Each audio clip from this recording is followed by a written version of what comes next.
Welcome back to Moorhead Talks. This is our May edition, and we're looking into the summer and into the future of Moorhead. Here with us today is Derek LaPointe, new Moorhead.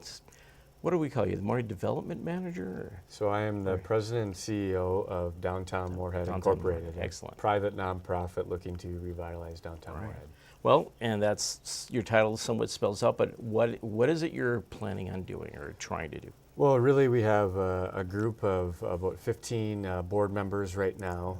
They're business people or community leaders in Moorhead and in this region.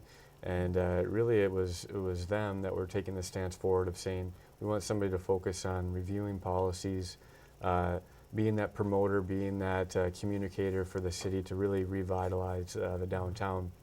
And that can come from a variety of different aspects, whether that's social change, physical change, or economic change. Really, our scope is pretty wide, but it's an exciting time. I think there's tremendous opportunity with downtown Moorhead, and excited to hopefully get some things happening in the near future. Yeah, well, I mean, obviously we've had a lot of not so great news lately, but like we've talked about, it's an obstacle to be overcome and something to work with, and it's just the way things go cyclically. Could you kind of address that a little bit? I mean, Fargo Moorhead has gone through this before. It's not new necessarily. Yeah, I mean, this isn't new, and this isn't new nationwide either. I mean, people go through ups and downs. Certainly 20 years ago, even downtown Fargo, not a lot of people even went to, and it started at that pivotal crossroads, and people had a decision to make of whether we're going to mourn what's there and just kind of hope that something happens, or people got creative, people got energetic, and really seized that opportunity to really drive change. And I think Moorhead's at that same crossroads. Certainly with the closures of a lot of stores, that's one thing. There's not much that our community and our city even, quite frankly, could have done with it. Those are national chains that their companies were failing, they were in the red. They ultimately hit bankruptcy, and it doesn't matter if the stores were well producing or not. The stores are going to close if the company's in bankruptcy. So, but again, I see those as opportunities.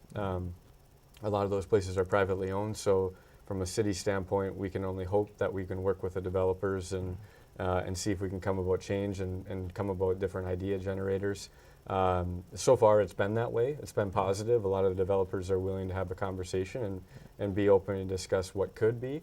Then it's ultimately getting it done, right? Everybody can have a vision, but we ultimately need to have attainable actions and get it done. Exactly, and it's one of those things that we can't just expect a white knight to come in and take care of everything. We got to think about this. I mean, realistically, and Moorhead, from where we're at now, what kind of things do you envision as the future kind of growth and the way to kind of move things forward? One of the big things that I'm focusing on is getting people in downtown, and not just people coming to shop or whatever, but I want people living in downtown. You got to create that sense of place. You got to create that neighborhood that sustains the existing businesses, but also drives new businesses. The majority of the downtowns across the country, they're not the standalone commercial business district where it's just office complex after office complex. It's mixed-use buildings with apartments above. And Fargo has been a prime example of that. They've added value with people. Jobs have come with that. Stores have come with that, and that's created that activity. So it starts with getting more people living in this area. We've seen successful stories, specifically in Moorhead, with where Rustica and Moxie Java is. Kevin Bartram did that project a number of years back. At that time, it was probably a risk. The city created the TIP district to create that extra financing tool to make sure the project happens. But those two businesses, for example, Rustica and Moxie Java, they're extremely successful because they have housing density around it. They have people that will utilize those stores again and again and again. One glaring hole that I saw when I first took this job about 8 weeks ago was when you look at Center Avenue from the river almost all the way out to Dilworth. There are 0 people living in that corridor. Yeah, it's a drive-through area. That's a massive hole. And we can't expect new businesses to come in if they don't see the market for it.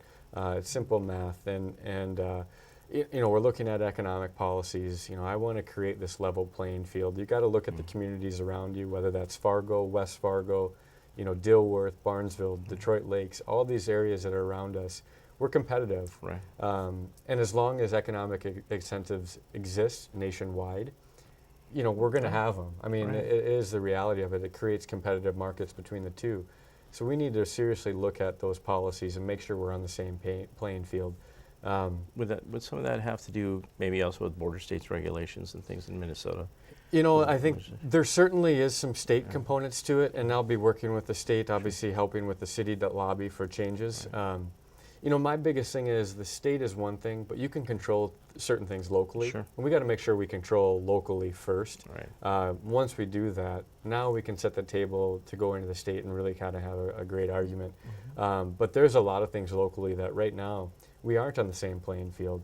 And as a private developer people can say what they want about it, but they're making money as well. That's part of their living as well. And Right.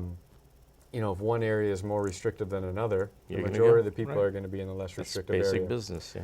And again, we just need to make sure we're being competitive. We're on the same playing field, and we can control what we can control. And certain state things. Are we ever going to change? Right. I mean, are we ever going to be And you the can lobby same for as it, but I mean, you got to deal with the hand you're dealt with, basically. Well, and it's, a part of Minnesota, like we don't want to be North Dakota, right? Right. And same thing, North Dakota, there's Sure. parts that they wish they were Minnesota. So, Sure. I mean, there's give and takes with it. That's part of being a border city. Yeah. But again, you control what you can locally. You continue to push the envelope from the state level to benefit your community. Yeah. And that's what we can do. But to sit around and just kind of say, oh, look at the success of Yeah. our next door neighbor here in Fargo, and just say, why not us? Right. Well, we have the opportunity. We can make some policy changes and get on the same playing field.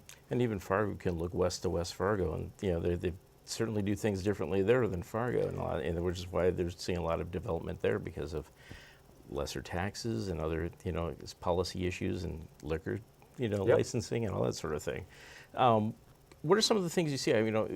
Recently at an MBA event, I was shooting stuff for the MBA there, and asking people what they liked about Moorhead and certain things. And one of the key places they kept pointing out different things, not only the quality of life here and family life, but a couple of the business they consistently pointed out were things like junkyard, brewing.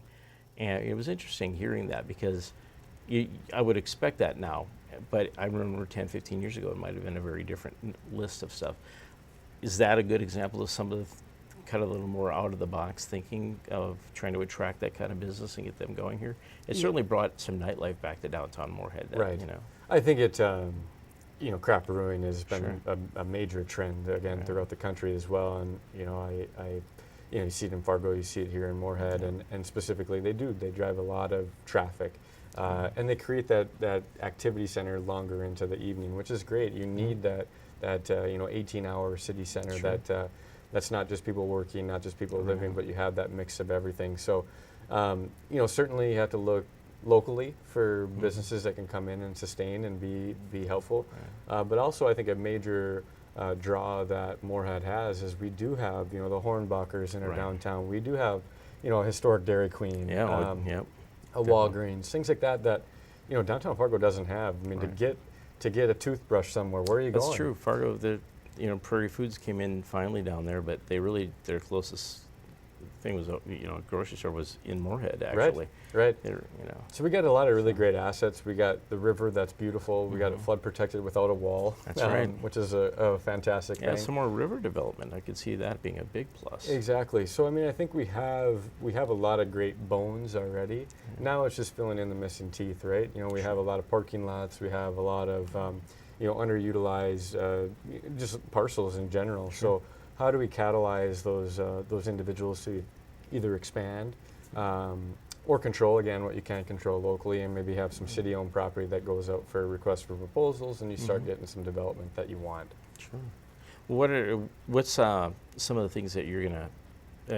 Obviously, there's things you're doing behind the scenes you can't talk about. But what are some of the initial things you're thinking of trying to get going with, and what are some things that some of the citizens of Moorhead could help out with, or if they have a good idea, what should they do? Well, I was 3 weeks onto the job, Yeah. and I had been meeting with a lot of different people, whether it was developers, existing business owners in the community, city leaders, city staff, and just trying to get a sense of educating myself Sure. of what Moorhead has. what are people's experiences in Moorhead? You know, did they have a good experience? If they're building in Moorhead, you know, what was their experience? If they're not, you know, why? Or what are the barriers that has been restrictive to them? So it's really just trying to gather that initial baseline knowledge, right? And Sure. 3 weeks on the job before my first board meeting, I was like, you know what, I just got to write down my initial thoughts and observations. And I was 6 pages deep into a document of things that Yeah. were glaring to Sure. me, right?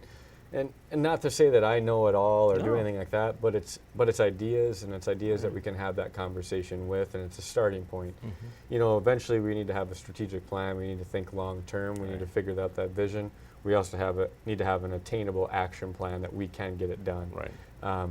The community is a huge part of it. I mean, I can have a vision. I can have the grandest of visions, but if the community doesn't buy into it and the city doesn't buy into it, it's not happening. Right.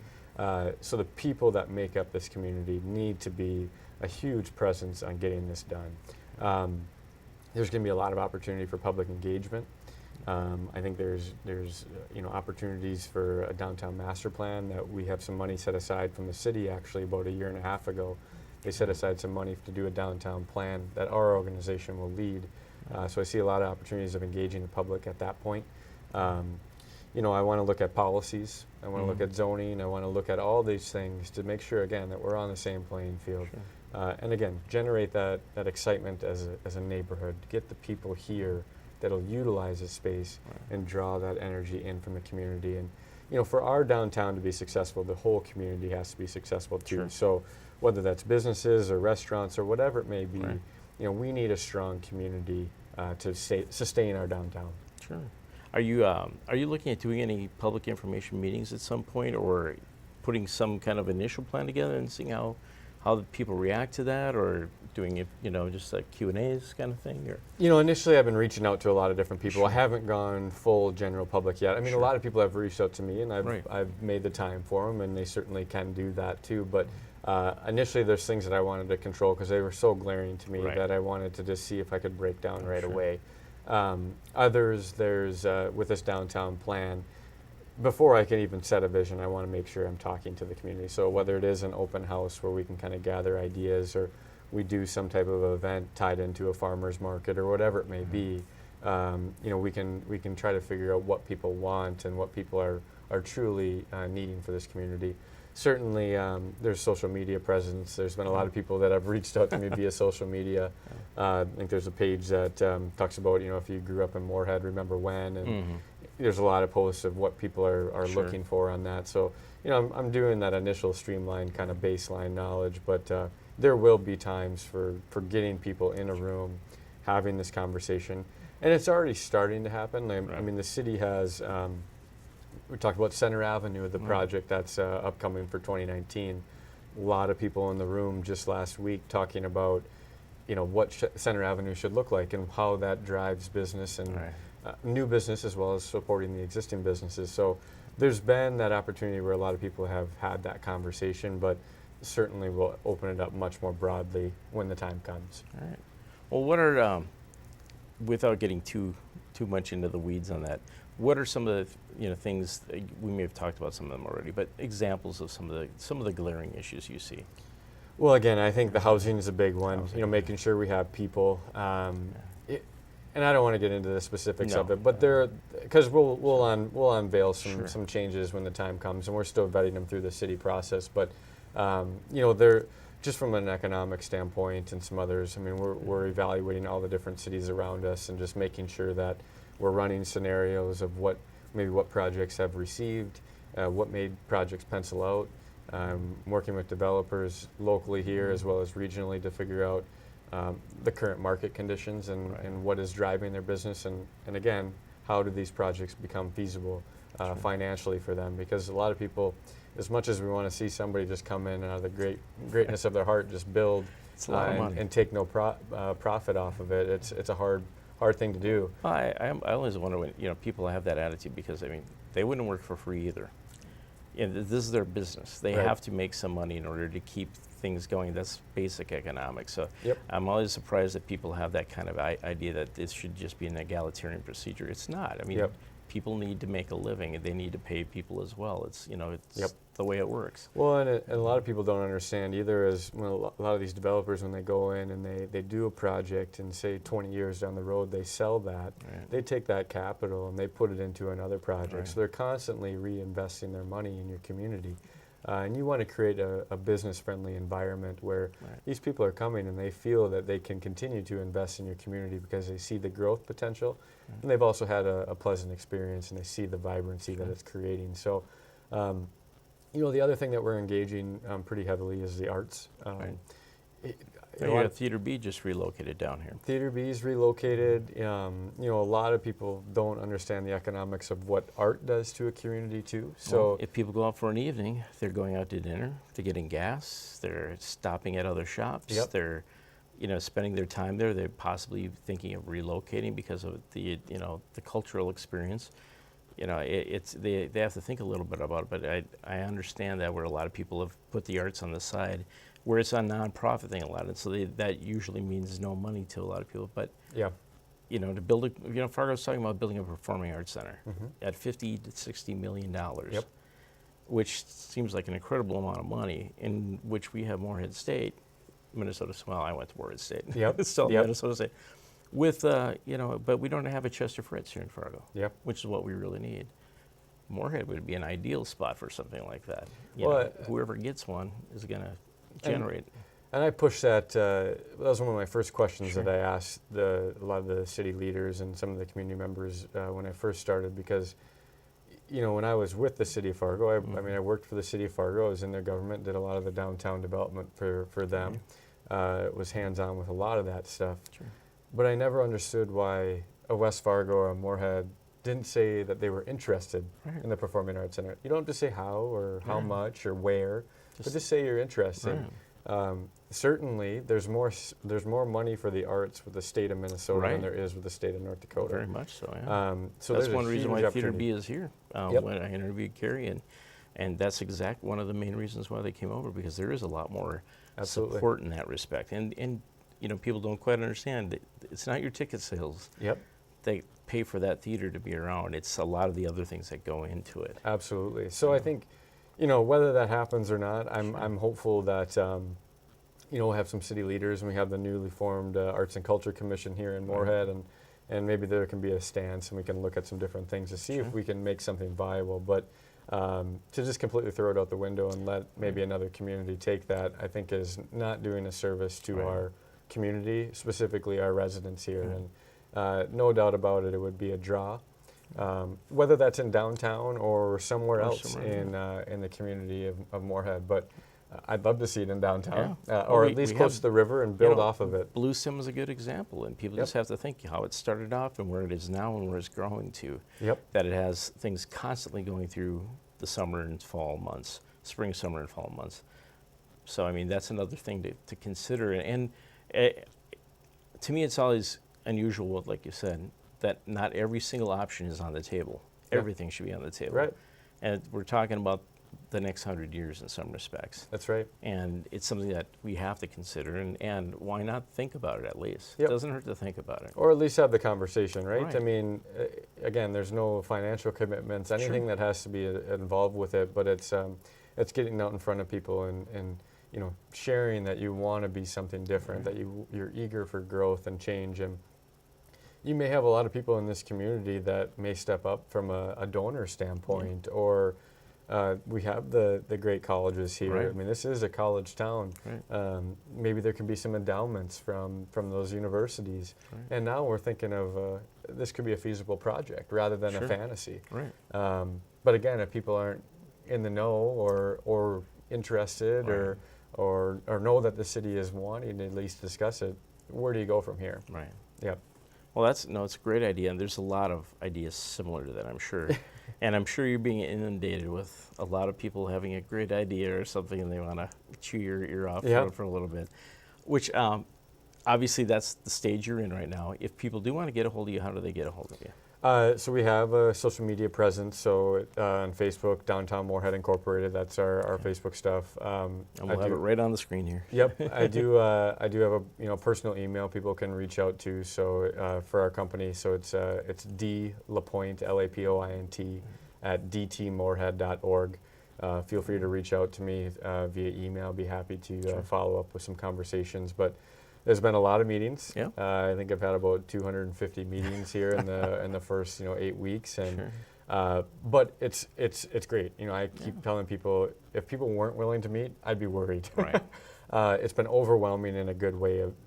People would be shocked at the amount of interest, businesses, and just straight up people that want to be in Moorhead. Right. And we need to be ready. We need to set the table to make those things happen and just harness that energy and that capital. One thing that people don't really understand and realize is we did a downtown study with the city of Fargo, just finished it last year, just to support the existing businesses that are in downtown Fargo right now. There's a need for another 6,000 more people living, just to support the existing businesses that are there. There's no reason why Moorhead cannot be that neighborhood, that people generator. They may go to work in Fargo or they may go eat there, but they're certainly going to shop and they're certainly going to start using Moorhead more. But we need to be ready. We need to be that, that funky neighborhood that can be that build upon of the successes of Fargo. We can't separate ourselves, and we certainly don't have to be Fargo, nor do we want to be Fargo, but we can build off their successes and we can be something unique to our own identity and be successful for ourselves. Right. Well, and with Moorhead Real Estate, we did a project for them. So the last 2 years, Moorhead's a great place to have a house. I mean, and with Fargo rising in costs, and specials being another issue with that, you've got a lot of developments over here that are flood protected and are a lot less to get into, a lot more house for the same amount of money. And I know people are looking at that, plus the schools are A+. So it's one of those issues that I think a lot, that's going to attract people, and we'll see how this kicks off. Yeah, I mean, one more thing to add too. I mean, we have a great base of already young families in our community. I think the average age of our community is about 29 or 30 years old. I mean, we're a young community, and that can be a huge draw for families.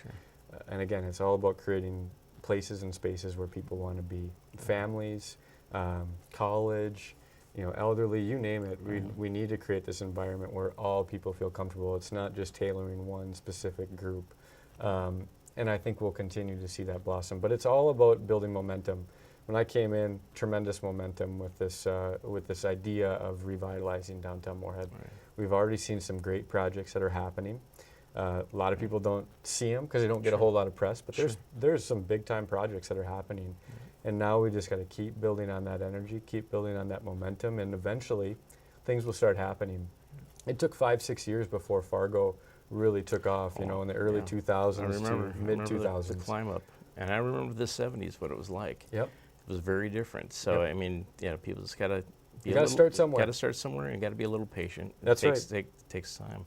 8th and Main is also a good project to look at for. That's kind of what you were talking about with the mixed use, I would think, storefronts and housing above. Yeah, absolutely. It's a fantastic project. It's gonna be a beautiful corner kind of building, and we got some great old buildings with the Simon's Warehouse and the old Armory that are going to get rehabbed. I mean, those sat vacant for how many years, right? So to see those places get restored and see people willing to take the investment and the risk to redevelop those is fantastic. And we just got to keep telling our story. Make sure, again, we set that table right financially, economically, which makes sense for the developer as well as our community. And we'll see this happen. It's going to happen. We just got to be ready, and we just got to set the table the right way. Sounds great. Anything else you wanted to add in there, Derek? No, thanks for the time. I really appreciate it. And again, people reach out if they're willing to have a conversation. Be happy to sit down with anybody. All right. Well, thank you very much, Derek. Good luck. We'll keep our eyes open and see what happens. Thanks for having me. Appreciate it. Yeah. We'll be back in just a moment with a look at the Yumcomp Center's new display on World War I. So how did the idea for this exhibit come across? When you're dealing with an anniversary, you it's a natural time to remember things or to commemorate things. And so we're dealing with the 100th anniversary of World War I right now. And so it's a good time to reflect on what that meant for America, what that meant for our families. It's a time that we don't often talk about. We talk about World War II, we talk about the Civil War, we talk about Vietnam and the Revolution. We don't talk about World War I, and we don't talk about the Spanish influenza epidemic. Well, both were hugely influential for our areas and for everyone, but in our area especially. And this exhibit does a great job of illustrating that. Now, what was it like to gather all the materials together for that? It was both a joy in that this is what I love to do, digging deep into these primary sources, local history, and it was also really emotional. I'm reading these letters home from soldiers that I knew didn't make it out of the war, and I am a big, tall, bearded, flannel-wearing guy, and I spent a lot of time with, tears going down my cheeks in front of my computer during this exhibit. So now that it's all available for people to look at and everything, what do you hope people get out of the exhibit? We always say we'll never forget, and then we always forget. I want people to remember Morris Masterson.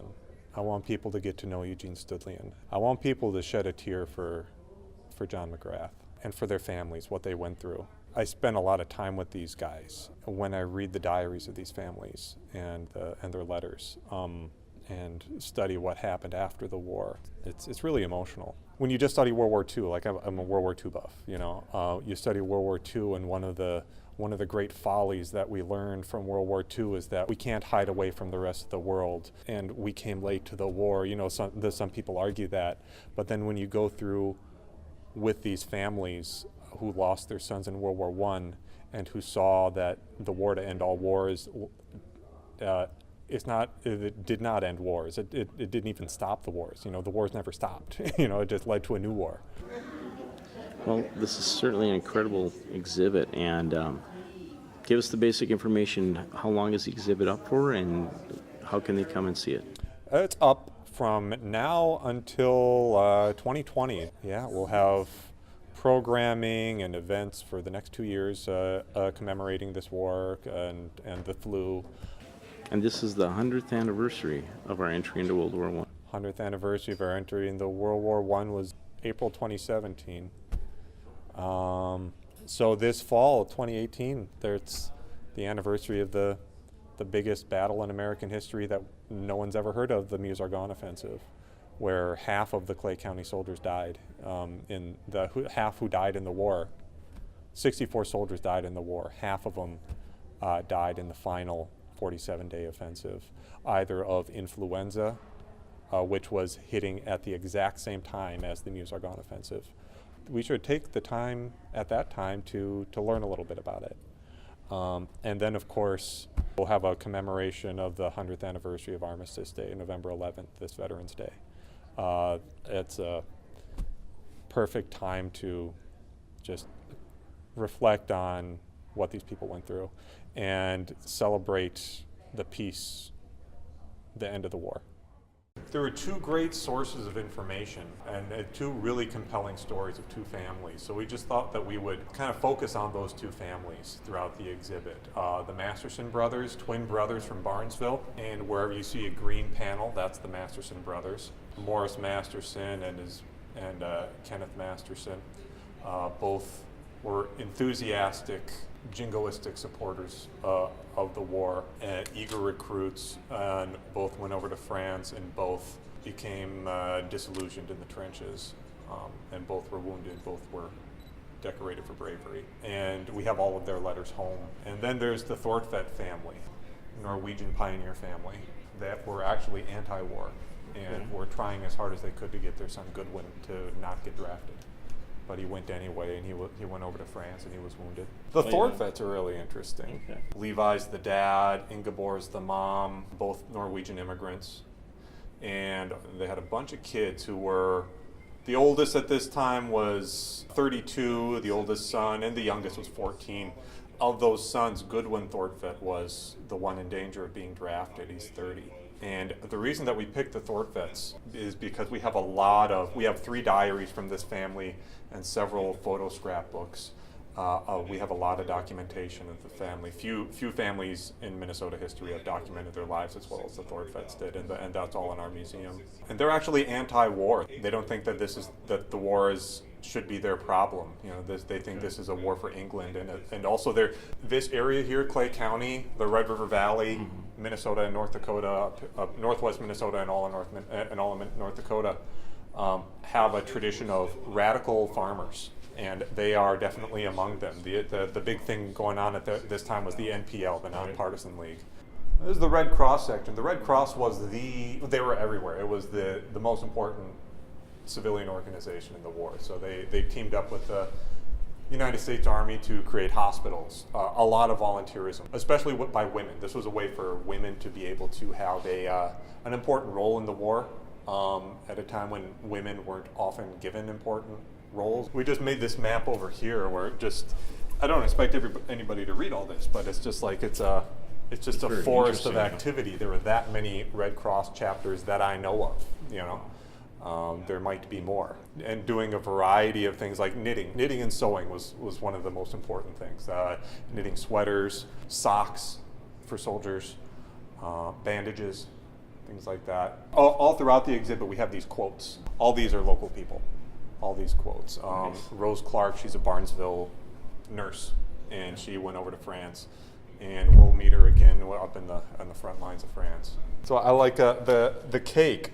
All throughout Clay and Norman County, this cake kept showing up at these auctions, and the people would try to outbid each other to buy this cake. And whoever won, they didn't even eat the cake, they just brought it to the next auction. Really? So in Hawley, the cake sold for $640. Wow. Back then, that was a lot of money. That was about twice the price of a new car, of a Model T Ford.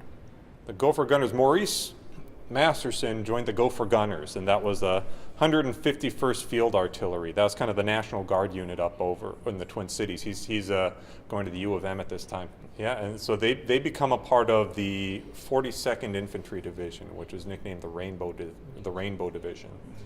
They're one of those units that sees the worst fighting in the war. The one voice we have of a soldier is Clifford Hitterdahl. In 1976, there was an interview. So if you push this. Anyway, and when we were trying out for rifles, you know, then they take it through, you know, and you shoot at something. And if you don't pass, then you have to go in again. And some of us from up north here, we used to shoot at nails and drive them into holes and things. You know, we could hit that target like nobody's business, and we would be picked out, you know. And these other guys had to do it all over again. Oh, they were so jealous. Over here we have letters home from their impressions of crossing the ocean, or letters home about what France was like, what England was like. Some of these local soldiers were immigrants, about like 5% of them. But for most of these guys, these would all be sights they'd never seen before. Dear Mother, millions of things are happening, but there's no news I can give you, excepting the time-worn repetition that I am well. There is one addition, though. I am a firm believer in miracles now, and am convinced that the prayers of those who say they are praying for me are not going unheard. So many write of the thrilling experiences I must be having. They don't know, or they couldn't think of it in that way. The things I have seen do not thrill me, they sadden me terribly. This death and destruction is truly heartrending, but it must go on until the standards which permit it are of the past. This is one of the things that we wanted to highlight in the exhibit here, the Meuse-Argonne Offensive. It's the biggest battle in American history, the deadliest battle in American history. Yeah. Bigger than D-Day, bigger than the Battle of the Bulge. And Goodwin Thortvedt, Maurice Masterson, and Kenneth Masterson were all wounded in this battle. 26,277 dead. And it lasted 47 days, from September 26 until the day the Germans asked for peace on November 11, 1918.